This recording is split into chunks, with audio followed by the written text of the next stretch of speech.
This is A Different Perspective with Kevin Randle. A retired U.S. Lieutenant Colonel, Kevin Randle has been studying UFOs for nearly 50 years. Kevin has investigated some of the most famous UFO cases in the world and has been consulted for dozens of documentaries about UFOs. Considered one of the leading experts into the Roswell UFO crash of 1947, Kevin has written more than 25 books about UFOs, including the recently published Roswell in the 21st Century. Now, here's the host of A Different Perspective, Kevin Randle.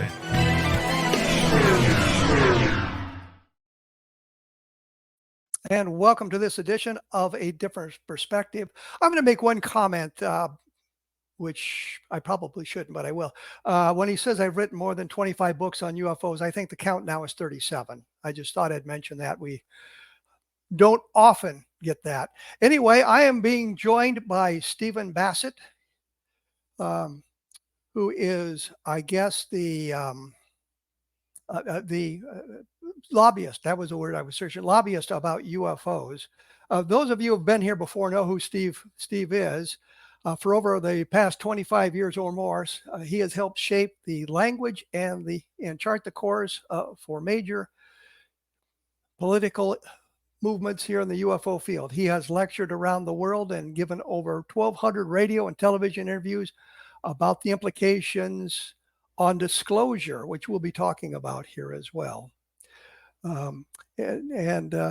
His advocacy work has been extensively covered by the news media such as CNN, Fox News, ABC, CBS, NBC, MSNBC, and over 500 articles from 2004 to 2010. He produced 6 exopolitics conferences in the Washington, D.C. area, each accompanied by press events at the National Press Club.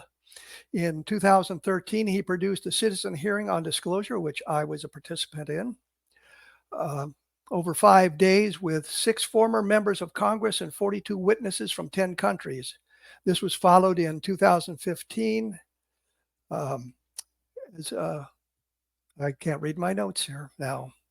Anyway, Bassett has appeared in many documentary films, and his lectures and interviews are well represented in YouTube. In December 2003, Steve co-founded the Hollywood Disclosure Alliance in Los Angeles, a new media center organizing to align with those working for the UAP ET research arena, with writers, directors, and producers working across every facet of the global entertainment industry. I apologize for this because my printer didn't print it out quite as well as it should have, and I kind of fumbled that. Anyway, Steve has done a lot of good work in the UFO arena and has produced an awful lot of interesting documentaries and conferences. Stephen Bassett, welcome to A Different Perspective. Hi, Kevin. It's good to see you again. I hope I didn't botch that too badly. Nah, you can't botch my resume. I would add one thing. Thanks to the podcast revolution, I'm now approaching 2,000 interviews. I kind of updated my book count too, so we're both on the same page. There you go. There. Yeah. You've been a big advocate for disclosure for a long time. Tell me a little bit about the disclosure history, I suppose would be the best way to say it. One of the things that an activist movement has to do is create the language that describes what is going on and where you have to go, right? Activism is all about getting authority, governments, what have you, to do something they don't want to do. And in service to authorities' desires to not do what they don't want to do, they create the language that services their agenda, not the public's agenda. So I played a role in shaping the language on this issue. The first thing that I did was, as I started doing interviews, is to try to change the term UFO cover-up to truth embargo. Call it UAP truth embargo, ET truth embargo. I prefer to call it ET truth embargo, but truth embargo, which I like to put a capital T and a capital E on because it's a big deal. It was quite a project on the part of the government. And the reason for that is that UFO cover-up implies that the government's actions were illegal, fundamentally illegal, which means that everybody that serviced them, going all the way back to Truman, were criminals. And in order to get this issue resolved, we need lots of support and help from those inside government that serve the country. Not calling them criminals is not how you get their support. So truth embargo. Right? Then the second thing I did, and this was around the same time, a little later, on 2001 maybe, is I came up with the term disclosure with a capital D. The term disclosure had been used as kind of this disclosure process, meaning getting stuff out, revealing, like what you do. All the books you've written is all part of the small d disclosure process, right? But in order to have an activist movement, you have to have a prize. You have to have somewhere that you need to go to accomplish. And it has to be defined and clear. Otherwise, why should people invest their time, risk their reputations, sometimes even their lives, to support it? If it's just an amorphous idea, like peace on earth. We want peace on earth, right? So let's get out there. What does that mean? So the prize for the movement, the political movement regarding this issue, I said that's disclosure with a capital D. And what does that mean? It means the confirmation event. The moment that a head of state, and it has to be by head of state, confirms that the lie that the governments, pretty much in general, have been promulgating for now 77 years is over. And that the truth is, yes, we do have a non-human, almost certainly extraterrestrial presence. That is capital D disclosure. It happens the moment those words come out of the mouth of a head of state in front of a camera, not in a private discussion over lunch. Haven't we had that sort of thing in the past? Some heads of state in various countries have kind of suggested that. Well, kinda is not disclosure. Kinda is the formal confirmation of the presence of non-human technology, in other words, extraterrestrial presence, by a head of state formally. That has never happened. So that is the goal of this movement. Right? So those are two of the language contributions I've made. All right, and my work has then been about achieving that prize.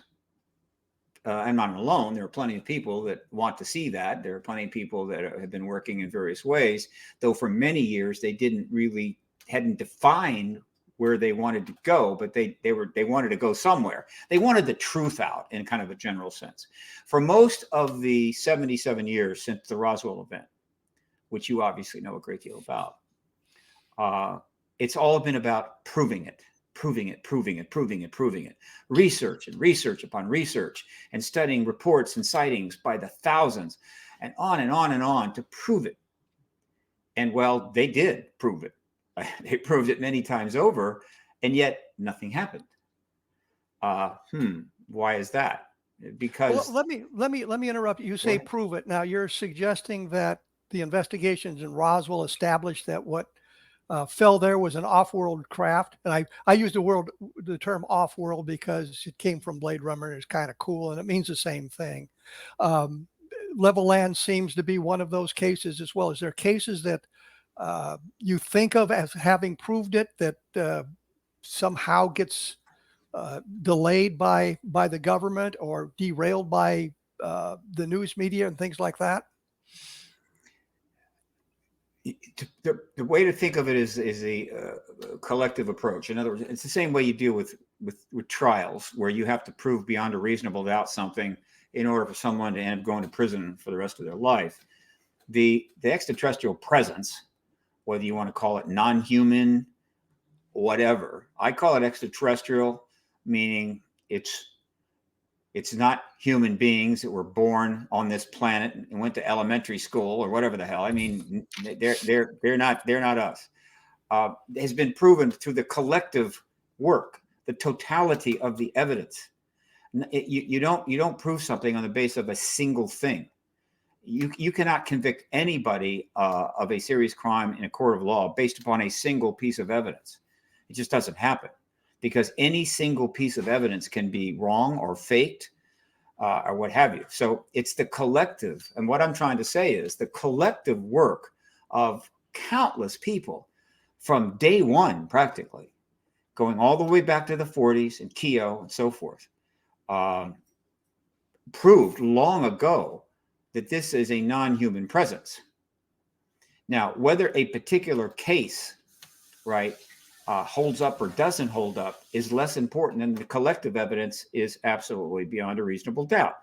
And so piling more and more cases and more research on top of it was what people were trying to do in hopes that it would be so overwhelming that the government would have to concede, yes, we're not alone.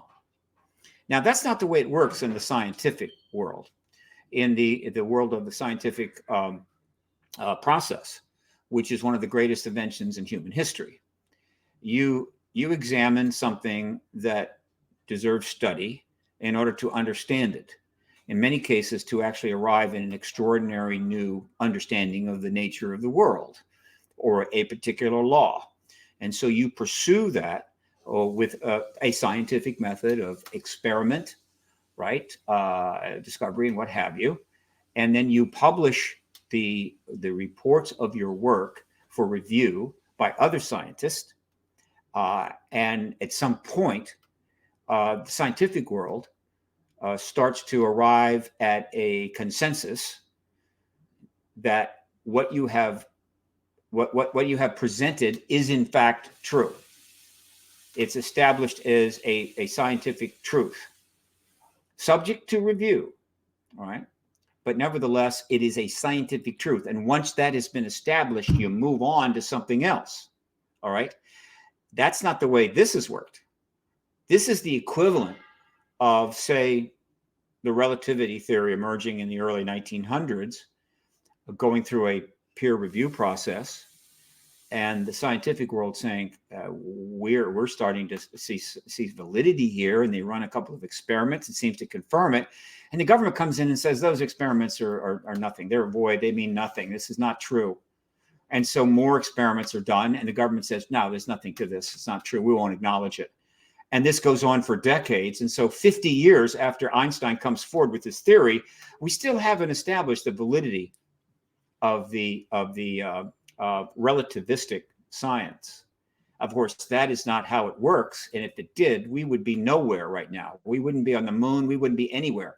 And so the process of truth finding was corrupted by a political decision on the part of the US government that no matter how much proof you piled up, you could fill rooms with it. You could do 1,000 reports. It doesn't matter.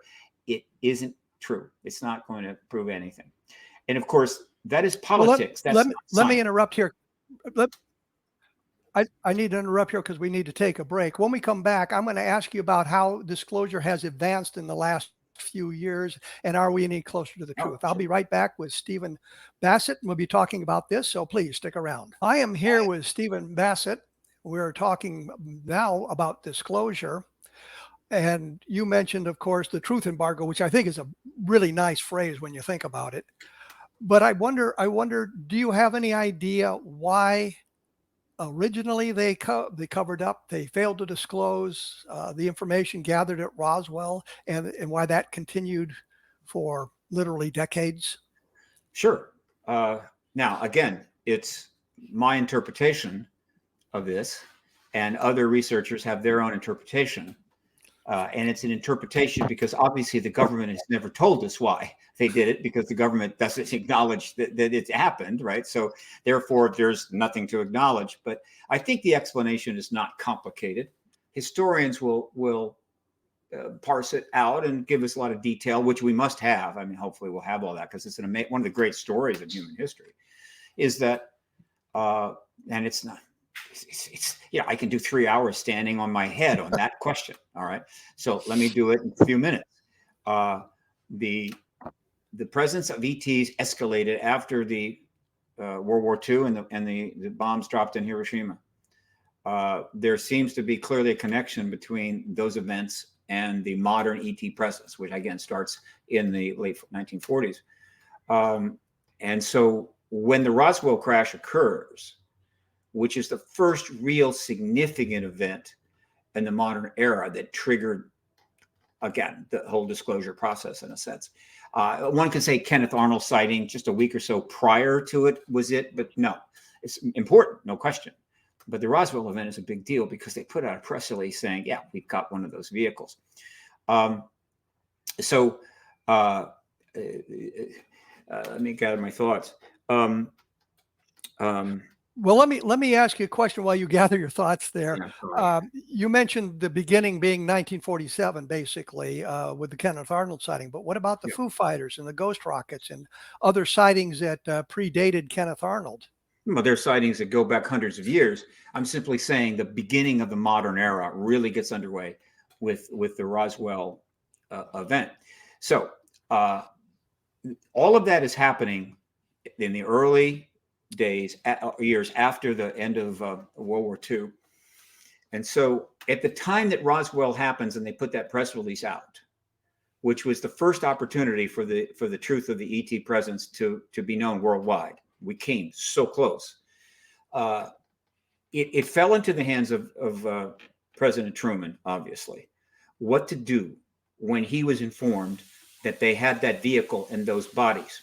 Now, it's notable the press release did not mention bodies. If the press release had mentioned bodies, I don't think they could have gotten out of it. I think they were pinned, but it didn't. And so Truman... Let me point out the reason they didn't mention bodies at that point. I don't think they'd found them. That's correct. They very likely found because they haven't found the second crash site yet. Right. They found the debris field, which gave them an idea of something very strange had happened there, but they hadn't found the rest of the craft. And that came in, I think, a couple of days later. Whatever, I think you're right, but whatever they had, it was sufficient for that press release to go out.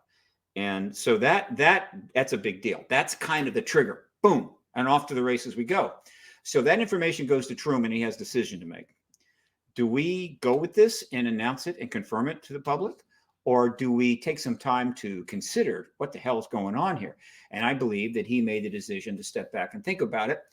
And ultimately, he decides to instruct Ramey over at Dallas Fort Worth, look, you've got to undo that as quickly as possible. And he chooses to hold another press conference. He holds up phony bullshit and says, no, it's just a weather balloon, and dampens the story down, and things kind of go back to normal.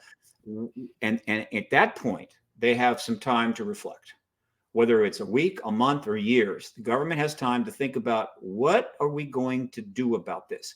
And that's where it gets complicated, but yet not too obtuse. At the time they're thinking about, we're talking about late 47, 48, 49, they're considering what to do about this situation.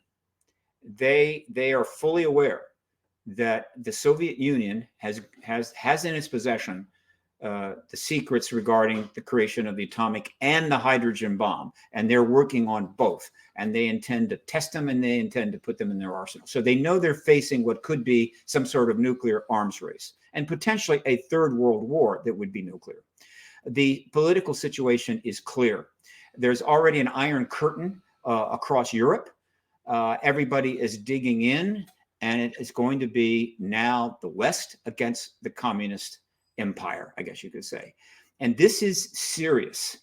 And so as they're reflecting on this, they decide, I believe, that we got our hands full here, and telling the world, oh, by the way, there's non-human beings and entities engaging us, and they have tech, and we have crash vehicle, if not more than one. I think they had several within the first couple of years. Premature. We can't do that. And plus, as the international risk increases, the national security issues increase. Meaning, what is the potential weaponization of that technology? Does the Soviet Union have crash vehicles?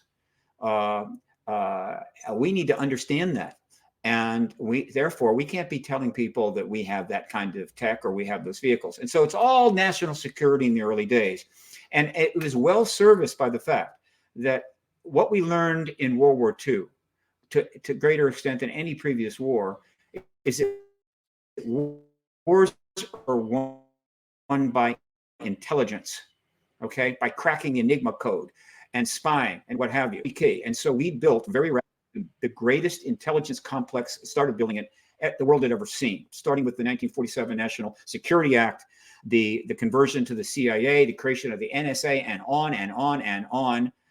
we were going to use intelligence to protect this country. And so all of that, the creation of that, serviced the issue of the ET presence, meaning we have the means to keep this under wraps. We have the means to classify it. We have the means to deal with the public's interest. And so the reason for the truth embargo is fundamentally a political decision based on national security, which could not be dismissed. I mean, if I were in the shoes of those men, mostly all men, in 1947, 48, 49, right up to 52, when they had the second opportunity to end the truth embargo, I would have probably made the same decision. And then what happened after that is simple. The nuclear arms race that they thought was going to happen happened big time, right? The national security risk grew with every passing year. Proxy wars took place where millions of people died. In other words, it was a bad 77 years. And as a result, the ET presence had to remain classified no matter what it took. And let me tell you, they pulled out no stops to somehow keep this truth from the world's people. And while that is not, utterly remarkable, because it's not impossible to have a secret, the truth embargo was never a secret. The truth embargo was a propaganda program designed to make you think something wasn't there when in fact you could see it all the time. In other words, it's a don't believe your lying eyes, not some classified thing you know nothing about. And every year that passed, the phenomena grew. The number of people that saw it grew. The number of people that were understanding it was true grew. And in spite of the fact that it eventually reached hundreds of millions of people, even today, the government's position is there's no there there. So it's one of the most remarkable events in human history. It's the greatest lie ever told, the greatest lie ever and the greatest story never told, but it's about to end. This policy of embargo is about to end, thank God. Well, this brings a question to my mind, which would be, why would Blanchard issue the press release?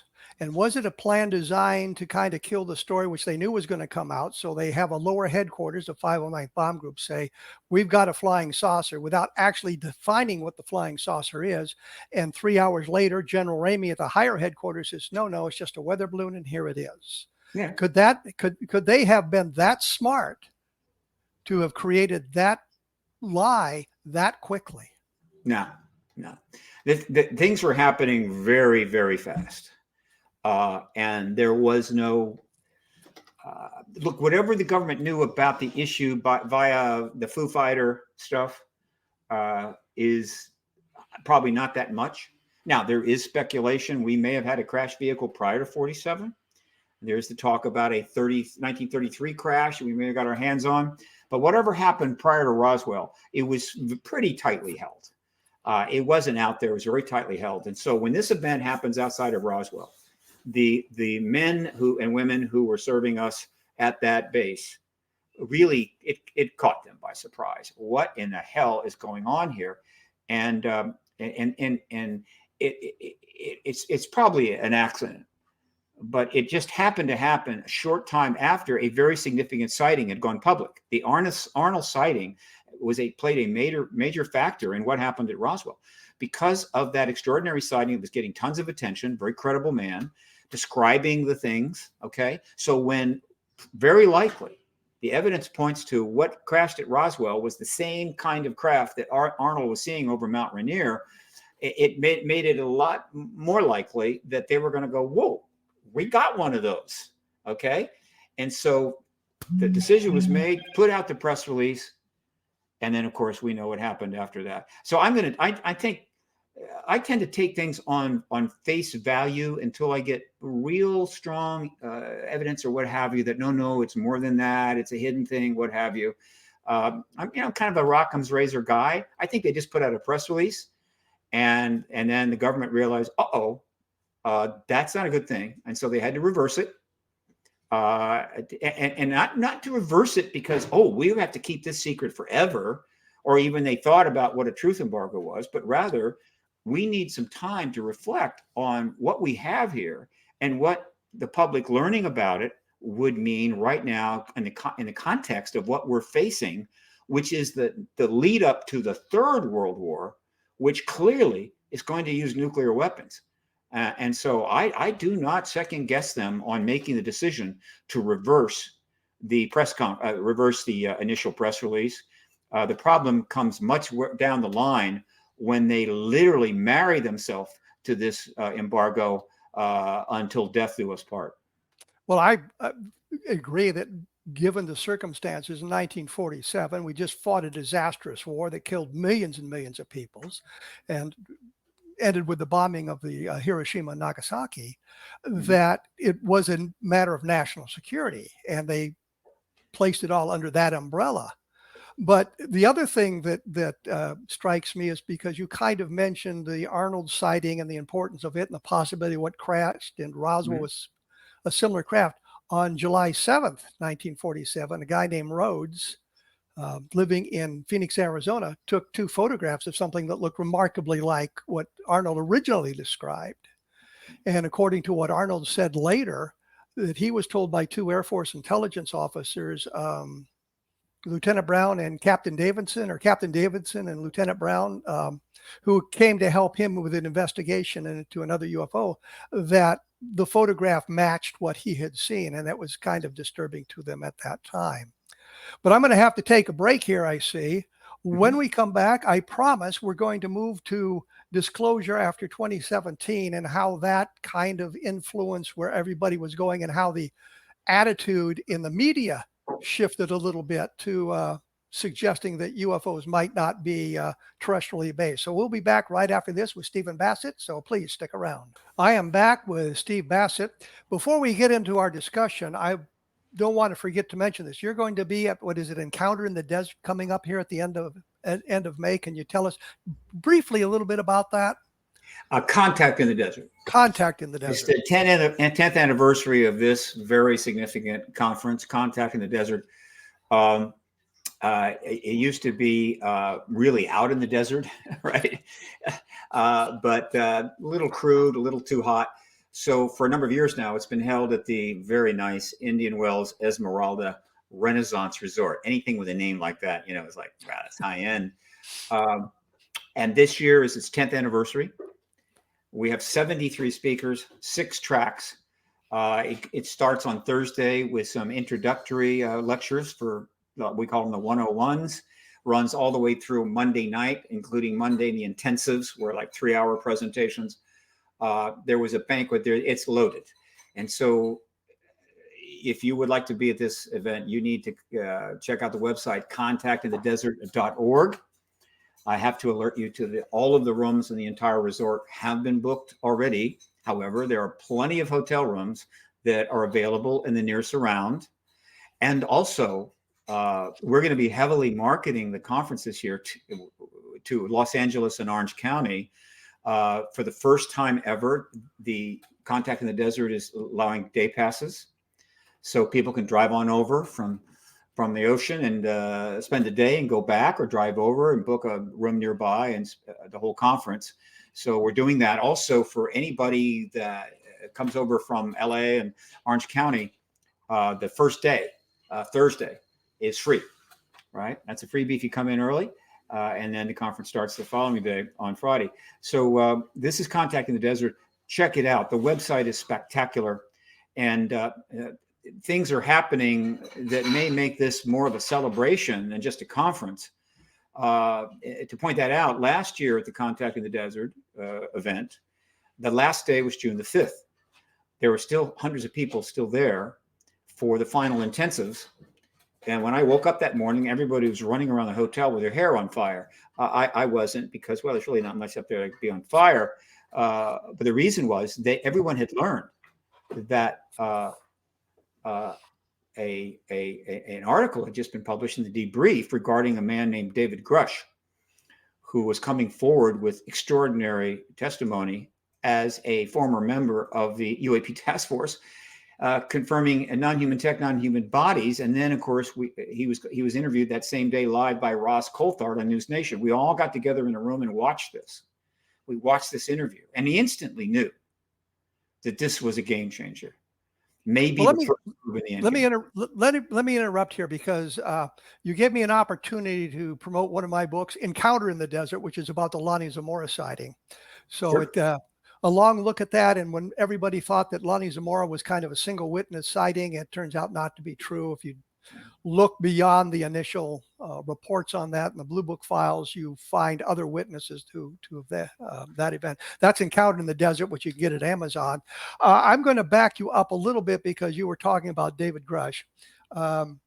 His stuff came out literally years after what I think of was one of the pivotal points, which was the Leslie Kean, Ralph Blumenthal article in the New York Times in 2017 about the Nimitz. That moved us a little bit closer to disclosure. Yeah. You asked me at the conference, so I skipped ahead. Look, Yes. here's the simplest way I can say this. In the 28 years that I've been involved in this, believe it or not, 27, I understood that it was impossible to be able to predict how the end would happen, right? What would be the way and the mechanisms and so forth. The end was defined. It had to be disclosure with a capital D, confirmation. So didn't know, right? But it would happen. There was no question the truth embargo could not last all that much longer. And so the end game in this complicated four-player chess game begins on December of 2017.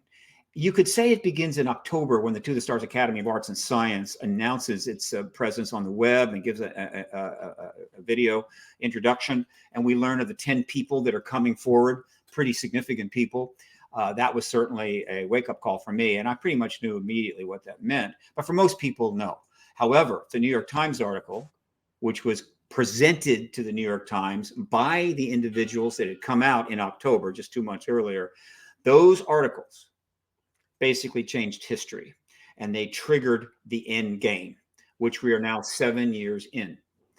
It didn't have to be 7 years. I believe they intended to come out not in 17, but in 16. And if they had, and the election had gone a different way, I think we would be several years into the post-disclosure world, but that's not the way it worked. So they came out in 2017, and that begins the end game leading to, quote, checkmate of the truth embargo. And it has been, and I always knew that the end game for this truth embargo was going to be messy. It was not going to be simple, straightforward. It was going to be wild and crazy with twists and turns, chaotic to some degree, because we're talking about the most profound event in human history happening at a time when hundreds of millions, if not a couple billion people, many billions of people, have an idea about it. They know what extraterrestrial means. They've seen the movies, right? There's a huge amount of interest already, and now this huge truth is coming. It was going to be wild and crazy, and it has been. So beginning then, what happened in the fewest words possible, and believe me, this is not easy for me. I can tell. Several of the members that came forward with the To the Stars Academy, notably Mellon, Elizondo, and Nolan, started engaging politicians, the general public through social media, and scientists to lead up to start to begin the process that would lead to the hearings we have to have and disclosure by the president. This went on essentially for 3 years, from December of 17, 18, 19, 20. And during those 3 years, lots of meetings behind the scenes took place, lots of information, a huge amount of media coverage, and so forth. So it's like an education curve going on. But the focus was on getting witnesses in front of members of Congress privately to sort of bring them up to speed. And this was going on pretty much behind the scenes, outside of the public eye, though we knew about it for 3 years until something was going to happen. And what happened was the first legislation in history on this subject was put forward in July of 2020 and signed in December of 2020 by President Trump. This bill was submitted via the Intel Committee of the Senate and sponsored by the chairman, Marco Rubio. And then after that, we have had 4 tranches of legislation, extraordinary, 4 tranches of legislation, each one bigger than the other, right, over a period of 3 years. Now, during that legislation triggered more events. Most importantly, it started lowering the stigma dropping it almost to zero, right? Making it easier for people to come forward, even providing protections for people coming forward. And so witnesses started coming forward. So in addition to all of the briefings that have taken place, now more witnesses are coming forward, structures being set up to talk to them. The Intel committee staff is certainly key here. Other committees were involved. And so the education of the Hill, Capitol Hill, is growing rapidly. So this takes place 2021, 2022, 2023. Meanwhile, the media coverage continues to grow to unprecedented levels. The number of articles written about this subject last year was the greatest in history, right? I know this because I track these articles. And last year, I was able to log 1,800 into my print media archive, where you can find links to all of these articles, these 1,800, at paradigmresearchgroup.org. And those 1,800 were basically triaged out of 3,000 to 4,000 overall coverage, but a lot of it is not important. It's not professional press. It is whatever, and doesn't even take into account YouTube videos, which are now exploding. So the media coverage is now educating the world. And so all of that is going on while these pieces of legislation are being put forward. Witnesses are coming forward and what have you. And so at some point, obviously, the dam was really going to break. And now this is the most important thing I'm going to tell your audience today. And I've been saying it hundreds and hundreds of times on podcasts. Thank God for podcasts. But I cannot get on CNN or NewsNation or any of the major venues to say this. And so this particular message is sort of suppressed, I guess you could say. And here is that message.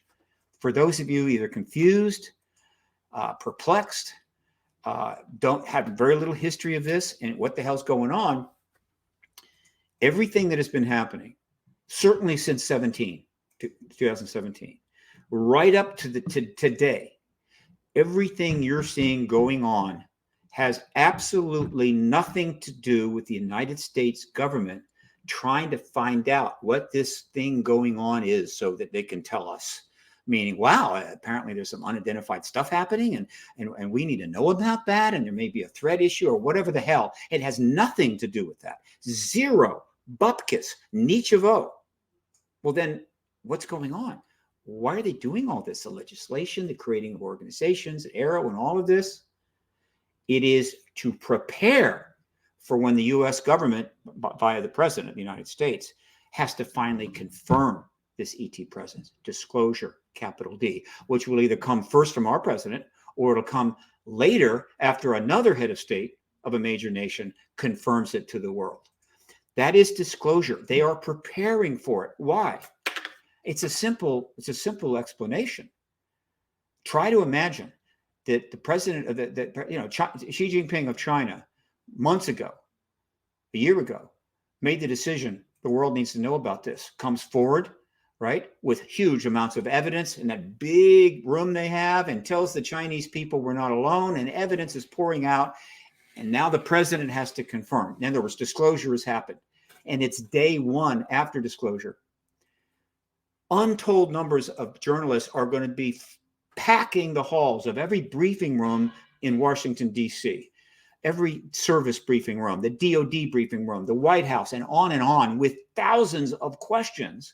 The public are going to be demanding, what the hell? And we want to know this. But there's no legislation. There's no Arrow. There's been no briefing on the Hill. There's been no run up or ramp. It's just chaos. They cannot allow that to happen. And so they had a rather difficult catch-22 situation. They had to prepare for disclosure, which they knew was coming, but they couldn't tell the world why. They couldn't say, oh, we have to get all this done and pass this legislation because we're going to have to tell you there's ETs here. Well, that's disclosure. And they couldn't disclose. And so what they had to do is couch it in the reasonable idea that, wow, there's clearly something going on here, and we need to do this and this and this and this and this to deal with it. And people are going, good, good, good, good. But the people that understand this issue, like you, like me, and so many others, are going, what? This doesn't make sense. What are you talking about? You know that, whatever. But they had no choice. I get it. I accept it. It's okay. However, the reason that I am pounding this issue in every podcast I do, and I have done hundreds and hundreds of them since 2017, is this. It is in the best interest of the United States and the American people that they know that the government is having to lie their way out from under a much bigger lie, but for good purpose. Well, in other words, let me break in right here because I'm going to have to take a break. When we come back, we'll be back in just a moment and we'll continue with that thought. Please stick around. And we are back with Steve Bassett. We're talking about disclosure. We're talking about the reason for the sudden explosion of information about UFOs. And one of the things that struck me about this whole conversation was the attempt to change the term UFO to UAP, as if it to divorce itself from the history of the UFO phenomenon and start all over again. Is that kind of how you see? No. That's another language issue that I supported. I wasn't the only one, but we wanted to make UAP legitimate. We wanted to make it in play, unidentified aerial phenomena. Why? It means exactly the same as UFO, exactly the same, except that UAP doesn't carry it didn't at the point, 60, 70 years of stigma. In other words, everybody knows that there are certain terms of language with respect to various issues that are highly stigmatized, such that you don't say them. You don't go on television and throw that term out. All right. You know better. This is along those lines, but not quite as severe. In other words, UFO was fully stigmatized. So it created an instant response in people. Oh, so that's what you think. And that served the truth embargo, and the government thrived on it. Okay. And so UAP was to say, well, here's a term you can use to describe what's going on, but it doesn't have the stigma. It's too new. They haven't had an opportunity to stigmatize it. And why was that important? Because in the last days of the truth embargo, we needed to get journalists engaged at an unprecedented level. We needed to get members of Congress willing to speak about this. And so if they could come forward and say they're talking about UAPs, no stigma. All right. And so it was purely a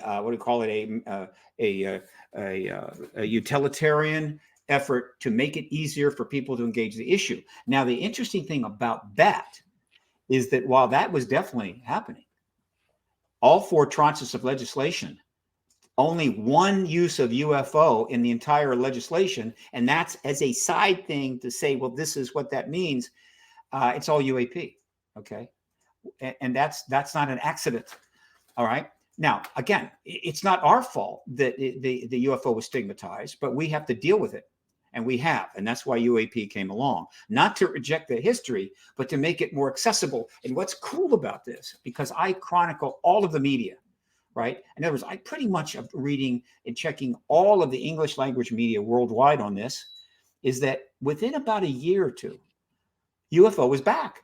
And suddenly it's in the mouth of people and journalists and articles and everything else, favorable articles. In other words, the truth embargo, the disclosure process was moving so well and so successful that people suddenly felt, hey, it's okay to say UFO again. All right. And so they were. Now, it's still, to my knowledge, better to prefer to use UAP, which has become, it went from unidentified aerial phenomena to unidentified anomalous phenomena, right? And that is really even a more appropriate. And ultimately, the arrow is, what is arrow? It's all domain anomaly resolution office. And what you're literally seeing in that evolution of language is the government is literally on its own trying to come up with a language that really reflects what's going on, which is kind of good. And what's going on is these craft can fly in space, in the air, in the water, and they can even go through matter, right? Underground. That's all domain. And the phenomena is not just craft flying around. There's a lot of things going on. And so the name of ARROW, which was an excellent landing place, All Domain Anomaly Resolution Office, is exactly correct. And unidentified anomalous phenomena is particularly good, but whatever. We are at a good place language-wise right now. So I'm happy about that. And so to get back to the question you asked earlier, as we've moved closer to disclosure, things have gotten increasingly chaotic. And then a major development occurred quickly. Grush came forward June the 5th of last year. He wasn't supposed to be in the game. He wasn't supposed to be part of the play, the script. He came forward for his own personal reasons, and he upset the apple cart. And the government was thrown a curveball that they didn't know what to do with. And we didn't know what was going to happen next, but it accelerated things, but it also created a lot of uncertainty. And so eventually there had to be a response to Grush. And the White House couldn't respond. The Congress, by and large, couldn't respond, though there was some activity going on at the House. So there was a response from the House, limited. The Department of Defense really couldn't do much. And so everyone was in an awkward position. Sean Kirkpatrick wrote a nasty letter about it to try to distance himself from Grush. Big mistake. The DOD put out a couple of things, but overall it was like pretty much chaos. And so when was the response going to come to Grush? It came 39 days later. In other words, somebody decided to make some serious lemonade from that lemon, right? And it turned out to be none other than Senate Majority Leader Chuck Schumer. And so on July the 14th, 39 days after Grush gave his interview to Ross Coulthart, he announces that he is sponsoring the next Senate legislation. And it would be called the UAP Disclosure Act. It would include the UAP Controlled Disclosure Plan. And it would have a UAP review board appointed by the president and members of certain committees given high access. And it would be all about bringing everything ultimately out of the secret world into the public domain and then archived. And this process would be orderly and oversought by the review board and others who would be given subpoena power and the highest level clearance. This is astounding. This is it. This was the package we've always wanted. This is essentially the game plan that will bring about the end of the truth embargo. And then he dropped in something else. It was a master chess move by a master chess player. He said this legislation will include eminent domain over the non-human tech and non-human bodies, obviously referring to the testimony of David Grush. And that was a bomb that went off in the dining rooms at the Department of Defense and every defense contractor in the country. He said this legislation gives the United States government eminent domain of that non-human tech and non-human bodies that is in the hand of any civilian or any civilian company. And there's one question that strikes me here. Yeah. David Grush talked about the Italian crash of 1933.